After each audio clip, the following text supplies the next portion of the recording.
Et si les plus grandes preuves d'amour ne se prononçaient jamais? Si, au lieu de mots, c'était le silence, un geste, un regard, qui disait tout ce que l'âme n'ose pas confesser. De nombreuses femmes attendent une déclaration, une phrase, une certitude verbale. Mais les hommes, eux, sont souvent programmés pour ressentir profondément et exprimer discrètement. Selon Bruce Lipton, 95% de nos comportements sont gouvernés par des programmes inconscients. Alors imagine ce que cela signifie dans le domaine de l'amour. Un homme peut aimer sans même en être pleinement conscient, mais son corps, ses actes, ses attentions parlent à sa place. Observe les détails. Il t'ouvre la porte sans y penser. Il remarque que tu es fatigué avant même que tu le dises. Il retient un commentaire pour ne pas te blesser. Ce sont des signes invisibles, mais puissants. Tu sais, ce n'est pas dans les grandes déclarations que l'amour véritable se cache. C'est dans ces gestes que personne ne remarque. Et c'est justement là que se trouve la beauté. Alors si ce genre de contenu résonne en toi, si tu sens que ces vérités silencieuses méritent d'être partagées, pense à t'abonner à cette chaîne et à laisser un like. Cela nous aide à continuer à explorer, ensemble, les chemins invisibles du cœur et de la conscience. Et toi? As-tu déjà ressenti, sans l'ombre d'un mot, que quelqu'un t'aimait profondément? Dans le prochain chapitre, nous allons plonger plus loin encore. Pourquoi faut-il faire davantage confiance au comportement qu'aux déclarations? Et que nous révèle vraiment le silence d'un homme? Il est facile de dire « je t'aime ». Mais que vaut un mot lorsqu'il n'est pas soutenu par une présence, une cohérence, un engagement dans les gestes du quotidien? Un homme peut prononcer les plus belles phrases, mais si son corps, ses actions, son regard ne suivent pas, c'est qu'il parle depuis son mental, pas depuis son cœur. Bruce Lipton nous enseigne que le subconscient agit 1000 fois plus rapidement que l'esprit conscient. Cela signifie que ce que nous faisons reflète bien plus notre vérité intérieure que ce que nous disons. Alors que penser d'un homme qui ne te dit pas qu'il t'aime, mais qui te ramène ton café exactement comme tu l'aimes, qui t'envoie un message quand il sent que tu doutes, qui se tait pour t'écouter vraiment. Ces gestes ne sont pas de simples habitudes. Ils sont des manifestations de sa connexion émotionnelle. Et souvent, il ne s'en rend même pas compte. Parce que ce n'est pas réfléchi. C'est programmé. Ancré dans sa biologie. Les mots, eux, peuvent être apprivoisés, masqués, appris. Mais les actes, ils surgissent directement de notre fréquence intérieure. Et comme l'affirme Lipton, c'est l'environnement émotionnel de nos cellules qui crée notre réalité. Pas notre langage intellectuel. Alors, pose-toi la question. Dans ta vie, as-tu déjà fait confiance à des mots, que les gestes ont démenti? Et à l'inverse, as-tu déjà ressenti un amour vrai, sans jamais l'avoir entendu? Dans le prochain chapitre, nous allons explorer un point fondamental. Comment distinguer l'attirance physique d'un engagement émotionnel profond? Dans les débuts d'une relation, tout peut sembler intense. Les messages, les regards, le contact. Mais comment savoir si cette intensité est le fruit d'un vrai lien, ou simplement d'un désir momentané? Le désir physique peut être enflammé, immédiat, envahissant. Il attire, consume, puis souvent s'éteint. L'engagement émotionnel, lui, se construit. Lentement. En silence. Par la constance. Un homme attiré par le physique viendra quand cela l'arrange. Il sera présent dans les moments de plaisir, puis absent dès que la profondeur émerge. Mais un homme émotionnellement engagé reste.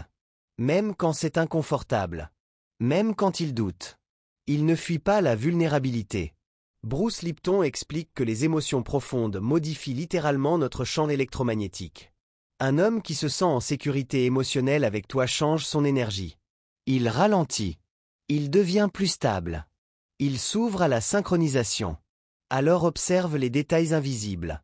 Un homme qui s'attache ne cherche pas à te conquérir, mais à te comprendre. Il s'intéresse à ce que tu ressens, pas seulement à ce que tu fais. Il t'écoute sans attendre de réponse rapide.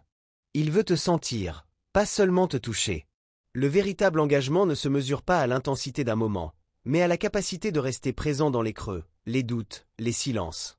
Et toi, reconnais-tu la différence entre excitation passagère et ancrage émotionnel? As-tu appris à ne plus confondre passion et profondeur? Dans le prochain chapitre, nous allons explorer un autre langage bien plus révélateur que les mots, celui du corps. Ce que le regard, la posture et le silence corporel peuvent révéler d'un homme, bien plus que n'importe quelle déclaration.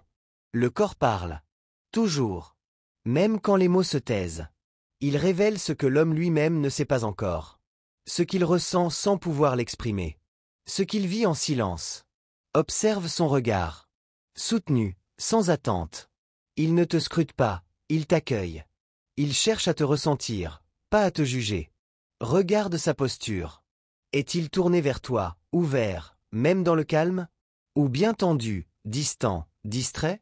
Et le toucher. Un homme qui touche par besoin cherche à prendre. Un homme qui touche avec présence cherche à relier. Bruce Lipton nous rappelle que notre biologie réagit constamment à notre environnement émotionnel. Cela signifie que lorsqu'un homme ressent un lien profond, son corps se synchronise avec le tien. Son système nerveux se calme. Sa voix ralentit. Ses gestes deviennent cohérents. Ce n'est pas un effort. Ce n'est pas un jeu. C'est une fréquence. Et cette fréquence-là ne se ment pas. Le langage corporel est donc une passerelle directe vers son inconscient. Il ne calcule pas. Il ne joue pas. Il révèle.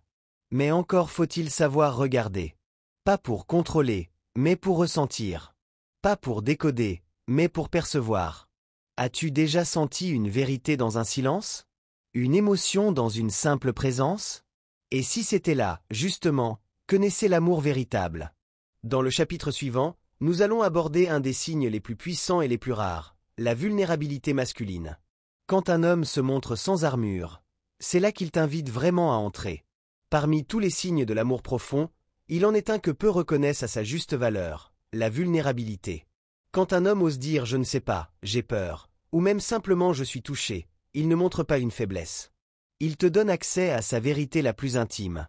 Dans un monde où la force masculine a longtemps été synonyme de contrôle, d'invulnérabilité, de distance, ouvrir son cœur est un acte révolutionnaire. Bruce Lipton explique que chaque émotion refoulée crée un déséquilibre dans notre biologie. À l'inverse, l'authenticité émotionnelle rétablit la cohérence cellulaire. Quand un homme se montre tel qu'il est, sans masque, sans protection, il entre dans un espace de guérison. Et il t'invite à y entrer avec lui. Mais cela demande une chose, la sécurité. Il ne se dénude émotionnellement que lorsqu'il sent qu'il ne sera pas jugé, ridiculisé ou rejeté. Reconnaître cette vulnérabilité, c'est reconnaître un amour qui n'a rien à prouver. Un amour qui ne cherche pas la performance, mais la vérité. Et dans cette vérité, il n'y a ni fierté ni stratégie. Il y a juste la présence. Alors, la vraie question est, es-tu prête à accueillir un homme qui ne sait pas toujours comment aimer, mais qui veut apprendre à aimer avec toi? Peux-tu reconnaître la beauté de son humanité, même quand elle tremble? Dans le dernier chapitre, nous verrons comment développer en toi une énergie qui attire ce type de lien profond. Une présence émotionnelle qui ne cherche pas, mais qui rayonne. Tu ne peux pas forcer un homme à t'aimer profondément. Mais tu peux cultiver en toi un espace où ce type d'amour peut naturellement s'enraciner. Bruce Lipton insiste sur un point essentiel. Notre fréquence vibratoire façonne notre réalité. Cela signifie que ce que tu dégages intérieurement attire des expériences en résonance. Alors, que se passe-t-il quand tu nourris ton estime de toi? Quand tu poses des limites avec douceur, quand tu ne cherches plus à séduire, mais à être. Tu deviens magnétique. Pas dans l'apparence, mais dans l'énergie. Un homme émotionnellement mature ne cherche pas quelqu'un à impressionner. Il cherche un lieu sûr, une présence stable, un regard qui ne juge pas, un silence qui ne fait pas peur. Pour cela, il faut d'abord devenir ce lieu pour soi-même. Créer un espace intérieur de paix, d'écoute, de clarté. Et à partir de là, l'amour véritable vient. Pas par besoin, par reconnaissance. Alors pose-toi cette question, doucement. Es-tu prête à ne plus courir après l'amour, mais à l'inspirer simplement parce que tu rayonnes? L'amour masculin véritable ne crie pas. Il ne s'impose pas. Il se manifeste en silence. Dans les gestes simples. Dans les attentions répétées. Dans les silences partagés. Tu as maintenant découvert ces signes invisibles. Quand il te protège sans le dire. Quand il reste, même quand les mots manquent. Quand son corps trahit ce que son cœur n'ose pas encore avouer. Et surtout, quand il ose sa vulnérabilité, c'est là qu'il t'invite dans son monde le plus secret. Bruce Lipton nous rappelle que tout commence par notre propre fréquence intérieure. Alors plus tu t'aimes, plus tu t'honores, plus tu deviens capable d'attirer un amour qui te voit vraiment. Souviens-toi, tu ne cherches pas un homme pour te compléter. Tu crées un espace où l'amour peut circuler librement, sans peur, sans masque, sans jeu. Si ce voyage intérieur t'a touché, abonne-toi à cette chaîne pour continuer à explorer les mystères de la conscience, des relations et de l'amour conscient. Et surtout, n'oublie jamais ceci. L'amour véritable ne se prouve pas. Il se ressent. En profondeur. En silence. Et en vérité.